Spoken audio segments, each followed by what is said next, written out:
भाई last turn पे हम लोगों ने देखा था जब दो कैपेसिटर्स V1 और V2 वोल्टेज से चार्ज किए जाते हैं तो मान लेते हैं उन पे चार्ज आता है Q1 और Q2। कैपेसिटेंस थी C1 और C2। अगर इन दोनों को हम पैरेलल में कनेक्ट करते हैं तो एक कॉमन पोटेंशियल, पैरेलल की कंडीशन ही यही होती है, एक कॉमन पोटेंशियल आता है। तो कुछ रीडिस्ट्रीब्यूशन ऑफ चार्ज में चार्ज एक कैपेसिटर से दूसरे कैपेसिटर में जाता है। आज हम लोग पढ़ेंगे कि लॉस ऑफ एनर्जी कितना होता है, राइट। इतना ज़्यादा ठंडा पी लिया है कि गला बैठ सा गया है। नेशनल एंथम भी ट्राई कर लिया। एनीवेज, हम लोग बात कर रहे थे लॉस ऑफ एनर्जी की, ठीक है। तो लॉस ऑफ एनर्जी होगी डेल्टा यू, ध्यान से देखना। और लॉस ऑफ एनर्जी का फॉर्मूला होगा, देखो लॉस ऑफ एनर्जी का मतलब क्या होता है भाई, चार्ज को एक पार्ट से दूसरे पार्ट ले जाने में कुछ वर्क डन होगा, यानी कि पहले एनर्जी ज़्यादा होगी, बाद में एनर्जी कम होगी। तो माइनस साइन अवॉइड करने के लिए हम U1 या U initial minus U final या U2 निकाल लेंगे। पहले वाली एनर्जी में बाद वाली माइनस कर दो तो हमको पता चल जाएगा भाई इतनी एनर्जी लॉस हुई है टोटल, ठीक है। तो पहले जो एनर्जी थी, ध्यान से देखना, U1 निकालते हैं, यानी कि जब अलग अलग पोटेंशियल से चार्ज थे कैपेसिटर, तो इस केस में half C1V1 square, half CV square energy होती है, ठीक है, ये आपको पता होगा, प्लस हाफ C2V2 स्क्वायर, ठीक है। ये हो गई total energy before these capacitors were connected in parallel, ठीक है। इसके बाद दूसरा वाला केस लेते हैं, यानी कि बाद वाली एनर्जी, ठीक है, जब दोनों को हमने पैरेलल में ज्वाइन कर दिया। तो अच्छा, इस केस में हम लोग क्या करेंगे, इस केस में हम लोग लेंगे इक्विवेलेंट कैपेसिटेंस, राइट। तो ध्यान से देखना, अभी यहां आ जाएगा हाफ इक्विवेलेंट कैपेसिटेंस, CEQ लिख दिया हमने, इनटू V स्क्वायर। यहां पे V क्या था, कॉमन पोटेंशियल। एक बार जल्दी से इतना नोट करो, पॉज कर लो, नोट कर लो, ठीक है। और इसमें एक चीज याद रखना, पॉज कर लिया होगा, नहीं तो बैक करके कर लो। ध्यान से देखना, हाफ C इक्विवेलेंट, और इक्विवेलेंट कैपेसिटेंस इन पैरेलल क्या होता है, जो रेजिस्टेंस में सीरीज में था, यानी कि ध्यान से देखो, तो half C1 plus C2 into V का स्क्वायर, ठीक है।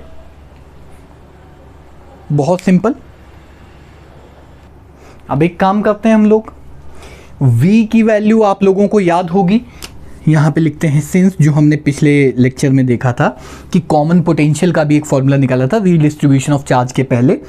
तो V जो होता है common potential after connecting in parallel, ये हो जाएगा, ध्यान से देखना, C1V1 plus C2V2 upon C1 plus C2, ठीक है।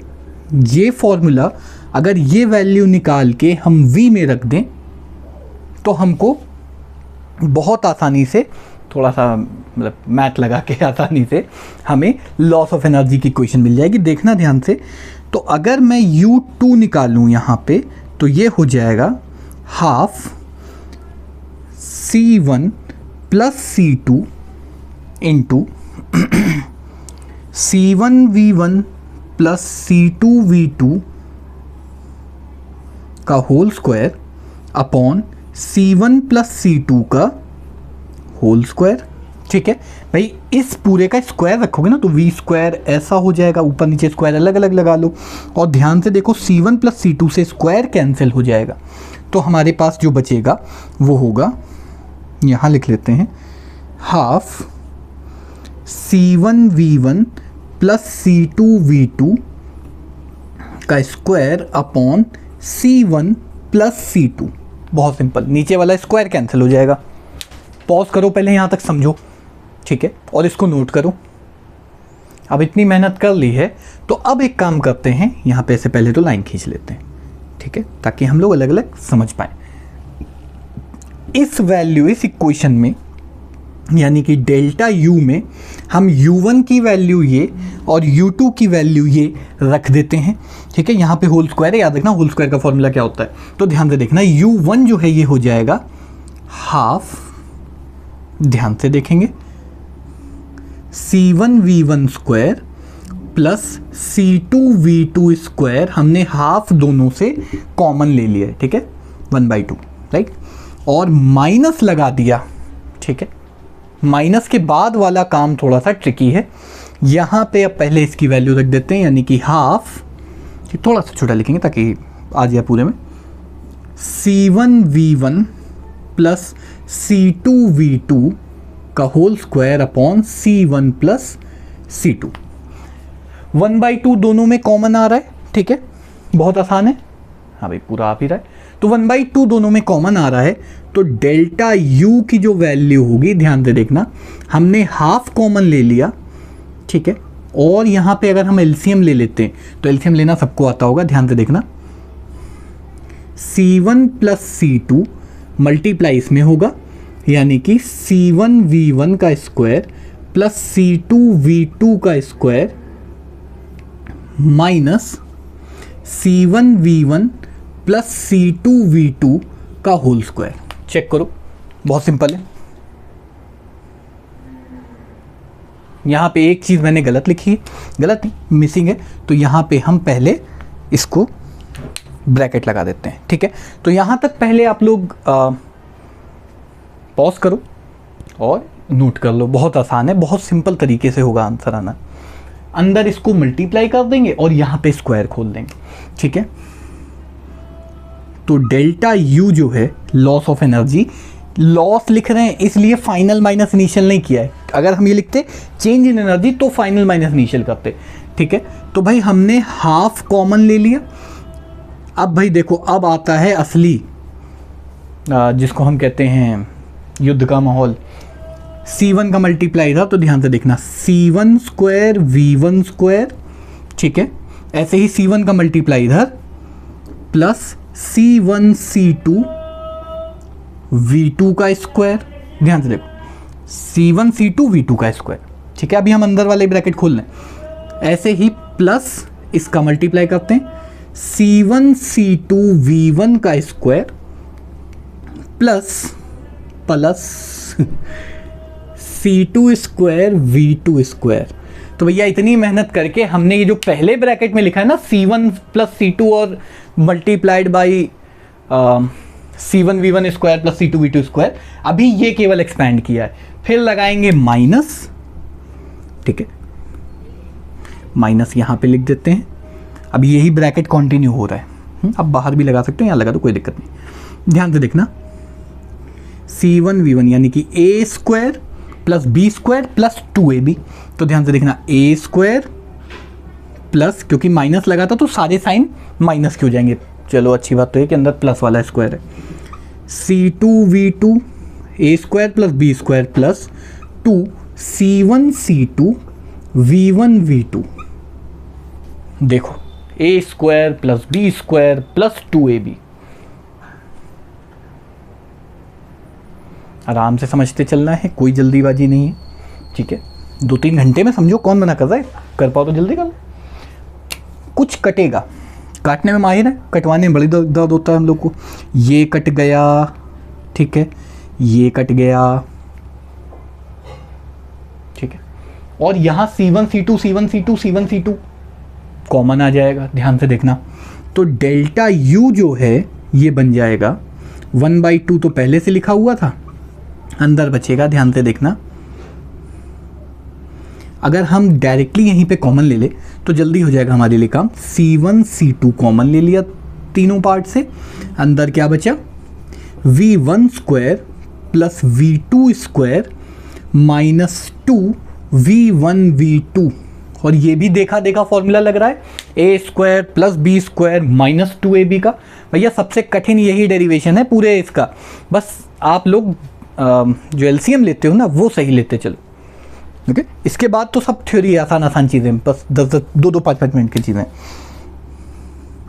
तो डेल्टा U जो है ये हो जाएगा हाफ C1 C2, देखते चलो, अबे हम लोग यहाँ पे ओ भैया C1 C2 नीचे एलसीएम में भी तो आएगा, वो लिखना भूलिए और यहाँ पे लिख रहे हैं, ठीक है, अपॉन C1 प्लस C2, देखो हमने भी रटा नहीं है, सही बताएं तो रटा होता तो कहीं ना भूलते, रटने को हम यहाँ पे एम्फेसिस नहीं दे रहे हैं, पर कुछ चीज़ें याद कर लो, फॉर्मूला याद कर लो। तो जैसे मैंने सब समझ के किया है, आराम से होता चल रहा है, कोई टेंशन नहीं, हमें पता है, हमें आता है, नहीं आता होगा तो भी हम निकाल लेंगे आंसर घूम फिर के, है ना। तो ये हो गया हाफ C1 C2, ठीक है, इसको ब्रैकेट में कर लेते हैं, इनटू V1 माइनस V2 का स्क्वायर। अच्छा, इसको अगर मैं V2 माइनस V1 का स्क्वायर लिखूं तो कोई दिक्कत?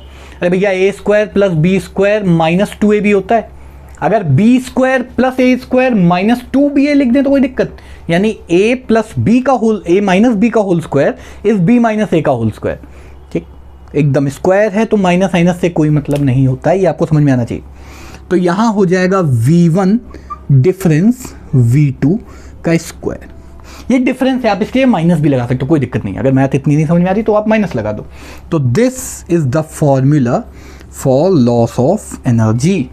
सबसे कठिन डेरिवेशन, बस यहाँ पे वो एलसीएम गलत आता है लोगों का, ओके। और पहले बता दे रहा हूँ, यहाँ पे ये मैं लिखना भूल गया था, जगह कम है ना तो जल्दी में हो जाता है। आप लोग नहीं करोगे, आपके पास प्रॉपर जगह होगी, करो ना अगर आपके पीछा छोड़े तो, नहीं तो ऐसे ही पिछले साल वालों की तरह लटके रहो।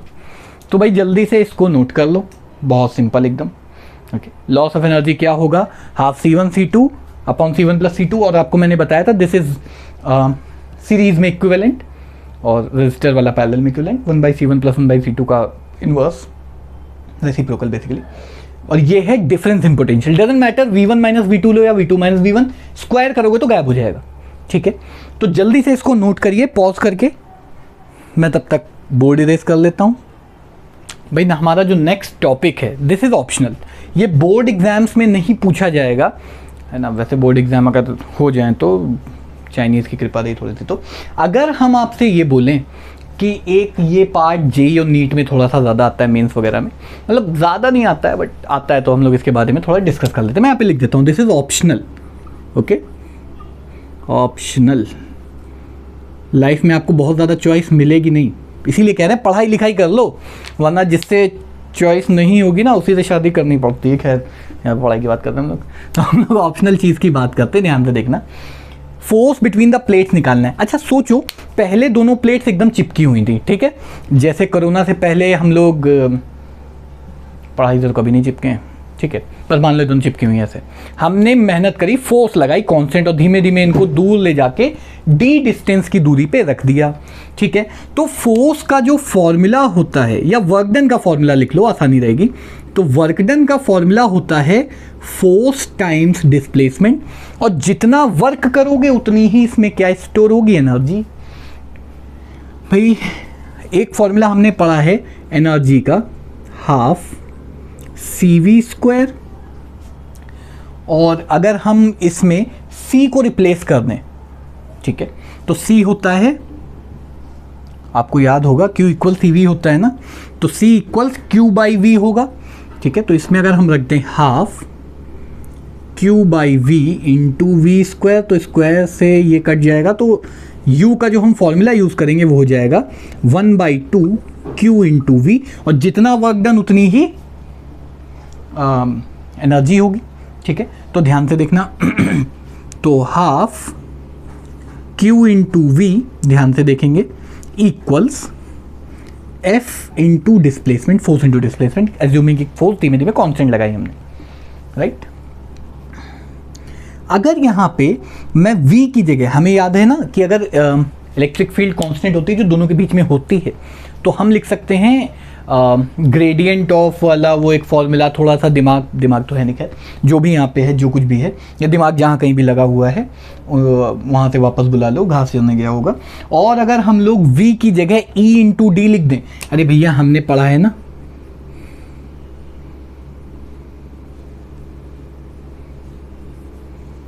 ये पढ़ा है ना, अरे dV/dx, सॉरी dV माइनस का dV/dx पढ़ा था ना आप लोगों ने, याद होगा, ठीक है। तो V की जगह हम E इंटू डी लिख सकते हैं, तो देखना ध्यान से, हाफ, देखो इसका एक आसान तरीका तो ये भी हो सकता है कि हम लोग यहाँ V की वैल्यू डाल दें, डायरेक्ट है ना, कोई इंटीग्रेशन डिफरेंशिएशन नहीं। तो half Q into E into D equals F into D, D से डी कट गया तो F का एक फॉर्मूला हमको मिल गया हाफ Q इंटू ई। यहाँ पे Q है charge on E either of the plates, बराबर होता है क्योंकि मैग्नीट्यूड ऑफ चार्ज, और E क्या होगा, द इलेक्ट्रिक फील्ड, ठीक है, जो प्लेट्स के बीच में कांस्टेंट होती है। तो इसको भी आप नोट कर लो इन केस नीट और जेई मेंस की आप तैयारी कर रहे हो बोर्ड के अलावा, ठीक है। पॉज करो, इसको डिराइव कर लो, समझ लो, तो हम लोग नेक्स्ट टॉपिक की तरफ मूव करें। नेक्स्ट टॉपिक हमारा है डाइलेक्ट्रिक्स।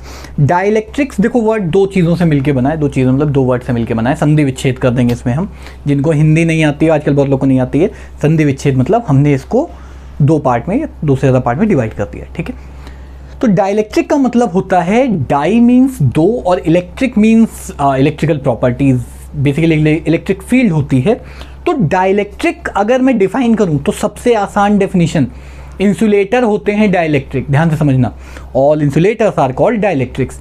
आप कहोगे सर ये तो बहुत ही वाहियात लग रही है, हाँ तो वाहियात डेफिनेशन है। असली डेफिनेशन लिखनी हो तो एनी सब्सटेंस, ये आप नोट कर लो, any substance in which the electrons are tightly bound to the nuclei, ठीक है, या न्यूक्लियस लिख सकते हो। तो जहाँ कहीं भी इलेक्ट्रॉन टाइटली बाउंड होंगे उनको हम क्या बोलेंगे, डाइलेक्ट्रिक। अबे बेकार से एकदम वाहियात सी बात है, यही तो इंसुलेटर में होता है। तो हाँ ठीक है, हमने बोला ना वही चीज़ है। तो सीधा सीधा आपने 3 इडियट देखी ना, सीधा सीधा समझ में आता नहीं है लोगों को, तो ऐसे घुमा फिरा के लिखेंगे, any substance in which the electrons are tightly bounded to the nuclei, right, उसको हम क्या बोलेंगे, डाइलेक्ट्रिक्स। और एक चीज़ होती है डाइलेक्ट्रिक कांस्टेंट, ठीक है, डाई इलेक्ट्रिक कांस्टेंट, बहुत ही वाहियात था टॉपिक, ठीक है, हम सब वाहियात हैं, मतलब मैं नहीं हूँ, तुम लोग हो गए।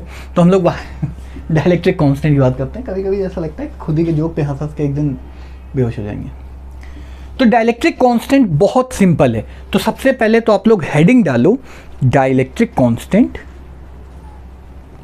और इसकी डेफिनेशन जो होती है मैथमेटिकली याद कर लो, बड़ा आसान है, C/C0, वही NaUGHT वाला नॉट है, NOT वाला नॉट नहीं है, ठीक है। K = C/C0, पहले तो ऐसे याद कर लो, ठीक है। अब मैं बताता हूँ C क्या है। C है या C0 है पैरेलल प्लेट कैपेसिटर, जब उसके बीच में उसका कैपेसिटेंस, जब बीच में क्या था, वैक्यूम, ठीक है। तो capacitance when vacuum was in between the plates, ध्यान से समझो इसको, पहले C0, ठीक है। और जब हम C की बात करते हैं तो C के केस में हमने बीच में कुछ मटेरियल भर दिया, और वो मटेरियल क्या था, एक डाइलेक्ट्रिक। अरे भैया कंडक्टर डाल दोगे तो शीशा लेकर तो जाएगी, चार्ज रुकेगा नहीं, इधर से उधर चला जाएगा। लेकिन अगर आप कुछ डाइलेक्ट्रिक डालते हो तो चार्ज यहाँ से वहाँ नहीं जाएगा, बिकॉज बीच में क्या आ गया, इंसुलेटर। और इस समय C की वैल्यू क्या होगी, the capacitance of the same capacitor when filled with the given dielectric medium, ठीक है। तो अब इसकी जो डेफिनेशन बनती है, मैं बोल रहा हूँ, आप लिखते चलो, आई होप सबको समझ में आ गया होगा। K की डेफिनेशन बनेगी द रेशियो ऑफ कैपेसिटेंस, फिर से द रेशियो, अरे भैया रेशियो दिख रहा है ना, of capacitance of a capacitor, ठीक है, when filled with the given medium to that when filled with vacuum. ऊपर क्या है, filled with the given medium, ठीक है, या गिवन डाइलेक्ट्रिक, जो भी ठीक लगे, और when filled with the vacuum, with the vacuum नहीं, विद वैक्यूम, ठीक है। एक्चुअली वैक्यूम में फिल करते नहीं हैं हम लोग, वैक्यूम के केस में हम लोग ये कह देते हैं without being filled by anything. Doggy फिर वहीं यूजुअल अपनी जगह पे आ गया है, इसको थोड़ा सा फुटबॉल खेलते हैं। हाँ, तो आई होप सबको यहाँ तक क्लियर होगा, राइट। फिर से एक बार मैं बोल देता हूँ ताकि क्लियर हो जाए कि ये dielectric constant is defined as the ratio of capacitance of a capacitor when filled with the given medium to that when filled with vacuum या without being filled with anything. Vacuum लिख लो, ज़्यादा सही है, राइट। तो जल्दी से इसको आप लोग डेफिनेशन को नोट करो। और एक चीज़ याद रखना, मैं मार्कर चेंज कर लेता हूँ, अभी सही है। एक चीज़ याद रखना भाई, C की भी वैल्यू फराड है, C0 की भी वैल्यू फराड है। फराड फराड कट गया तो यहाँ पे लिखेंगे it has no unit and it is a dimensionless constant. कितनी अच्छी राइटिंग बनती है नए मार्कर से। ठीक है, ना कोई यूनिट होती है ना कोई डायमेंशन होता है, और ये वही के है जो एफ के फॉर्मूले में आता था ना, 1/4 पाई एप्सिलॉन नॉट के Q1 Q2 upon are square. ये याद है, बहुत पहले पढ़ा था तुम लोगों ने, लाइक प्राचीन काल में, पहला टॉपिक है। तो ये होगा वही के। तो इसके टर्म में भी अभी हम लोग एक डेफिनेशन बनाते हैं, राइट। तो पहले इतना नोट कर लो आप लोग, उसके बाद फिर आगे लिखते हैं। अरे यार, दूसरी डेफिनेशन भी बना लेते हैं। हमको पता है E का फॉर्मूला होता है 1/4 pi epsilon not, E not का, ठीक है, Q/r स्क्वायर, है ना। और जब यहीं पे कोई डाइलेक्ट्रिक आ जाता है तो E का फॉर्मूला हो जाता है 1/4 पाई एप्सिलॉन नॉट के Q/r स्क्वायर। बाकी सब कुछ सेम है, K का फैक्टर आ गया। अगर मैं इन दोनों को वो कर दूं जो करने में बड़ी मज़ा आती है, जो कि है विभाजन, डिवाइड। आज तक इससे ज़्यादा हिंदी हमें आई नहीं, कभी हिंदी मीडियम पढ़े नहीं, बड़ी मुश्किल होती है हिंदी पढ़ने में, ठीक है। तो 1/4 pi epsilon not, 1/4 pi epsilon not cut गया, Q से Q कट गया, R स्क्वायर से R स्क्वायर कट गया, तो ये के ऊपर चला जाएगा, तो E नॉट अपॉन E बन जाएगा के। तो एक फॉर्मूला ये भी बन गया, E नॉट अपॉन E, यानी कि इलेक्ट्रिक फील्ड जब वैक्यूम था अपॉन इलेक्ट्रिक फील्ड जब वो मीडियम था, वही सेम, ठीक है। और अगर हम एप्सिलॉन के टर्म में लाएं तो हम इस पूरे को लिख सकते हैं एप्सिलॉन R भी लिखते हैं कुछ लोग, सिर्फ एप्सिलॉन भी लिखते हैं कुछ लोग, राइट। तो हम सिर्फ एप्सिलॉन लिख लेते हैं। तो अब क्या क्या कटेगा, 1/4 पाई कट गया। तो एक इनका अगर रेशियो मैं निकालूं के के टर्म में ना निकाल के, तो E नॉट अपॉन E जो है ये एप्सिलॉन ऊपर आ जाएगा, तो एप्सिलॉन अपॉन एप्सिलॉन नॉट आ जाएगा, यानी कि permittivity of the given space upon permittivity of vacuum या फ्री स्पेस, ठीक है। तो इसके बहुत सारे रूप हैं, एप्सिलॉन अपॉन एप्सिलॉन नॉट। आप कोई भी एक डेफिनेशन याद कर लो। हाँ, लेकिन कई बार किस्मत ही ख़राब होती है, हम एक ही रट के गए।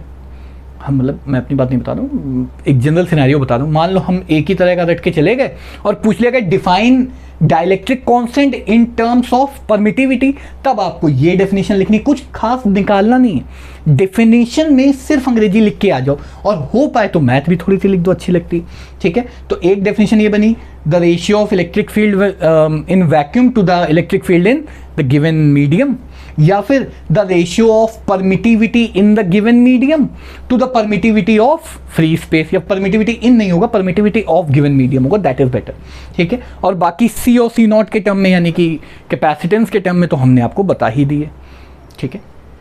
तो बहुत सिंपल सा ये टॉपिक है, इसको जल्दी से पॉज करो और नोट कर लो,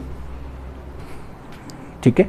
तो हम लोग लास्ट टॉपिक भी डिस्कस कर लेते हैं, उसके बाद आपका इलेक्ट्रोस्टैटिक्स पूरा ख़त्म हो गया है, और फिर हम लोग क्वेश्चंस की तरफ मूव करते हैं काफ़ी तेज़ी से, मतलब काफ़ी धीमे धीमे कि समझते चल रहे हैं हम लोग।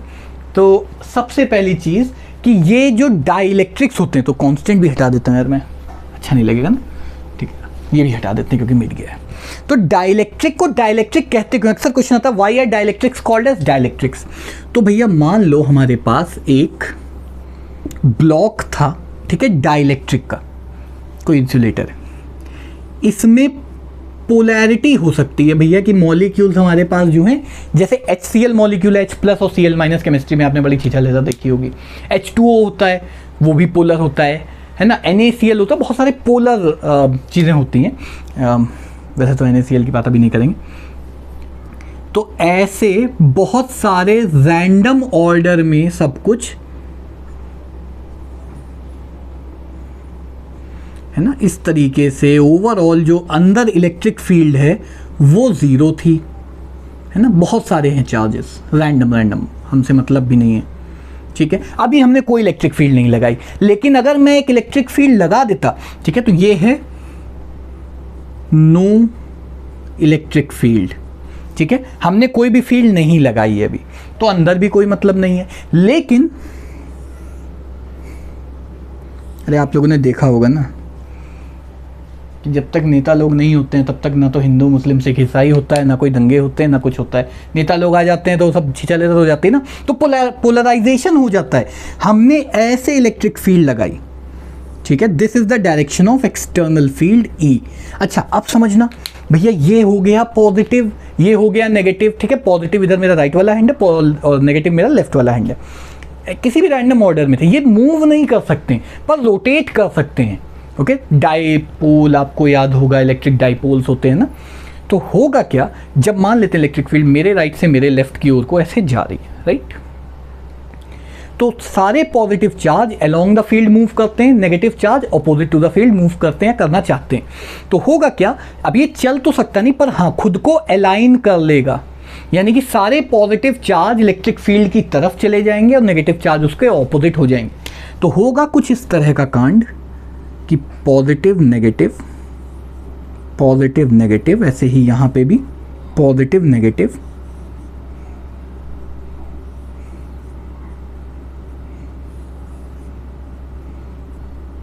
कुछ ऐसा छीछा लेदर सी हो जाएगी। अभी बताते हैं इससे क्या होगा। अगर आप लोग थोड़ा सा ध्यान दोगे तो बीच में तो खास मतलब नहीं है, लेकिन ओवरऑल इधर पॉजिटिव शिफ्ट हो रहा है और इधर नेगेटिव, ठीक है, ओवरऑल इस तरफ पॉजिटिव और इस तरफ थोड़ा सा नेगेटिव, तो अंदर एक इलेक्ट्रिक फील्ड जो आएगी, ठीक है, वो कुछ बुक्स में ई नॉट से दिखा देते हैं, कुछ में कुछ दिखा देते हैं, डजंट मैटर, तो हम भी ई नॉट से ही दिखा लेते हैं। तो अंदर वाली जो फील्ड होगी, इसको थोड़ा सा बड़ा बना लेते हैं ताकि हमको आसानी हो बनाने में, ठीक है, अंदर वाली जो फील्ड होगी वो इस डायरेक्शन में होगी। तो ध्यान से देखो, बाहर अगर इधर फील्ड लगाई तो अंदर वाली फील्ड उसको अपोज कर रही है। यही चीज़ अगर ई इस तरफ को लगाते तो अंदर वाली फील्ड इधर, भाई सारे पॉजिटिव इधर सारे नेगेटिव इस तरफ, ठीक है, उल्टा जो ऐसे मूव किया तो वैसे मूव कर जाता, यानी घूम फिर के एक चीज़ हो जाती, क्या कि अंदर जो फील्ड डेवलप हो रही है that is opposing the external field. तो देखो, एक बाहर वाली फील्ड, एक अंदर वाली field, hence the name dielectric, ठीक है, तो यहाँ पे लिख भी देते हैं ई एप्लाइड, ठीक है।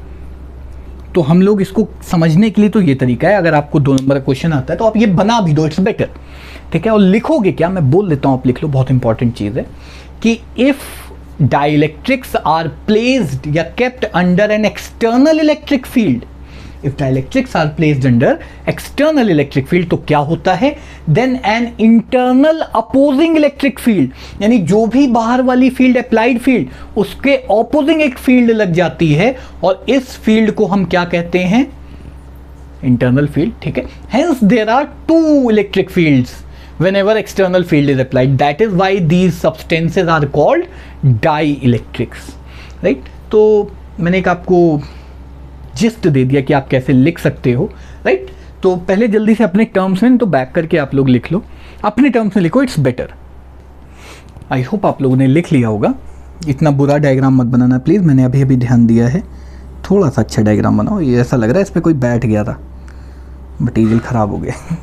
अच्छा, एक चीज़ और, जो अभी हमने डाइलेक्ट्रिक कांस्टेंट लिखवाया है ना, उसका एक नाम और होता है डाइलेक्ट्रिक स्ट्रेंथ, कि किसी सब्सटेंस में कितनी इलेक्ट्रिक फील्ड आप लगा सकते हो कि उसका ब्रेकडाउन ना हो जाए, वो ख़राब ना हो जाए सब्सटेंस, ठीक है। तो doesn't matter, it's the same thing, आपको लिखना वही है, डाइलेक्ट्रिक स्ट्रेंथ या dielectric constant are the same interchangeable terms, right.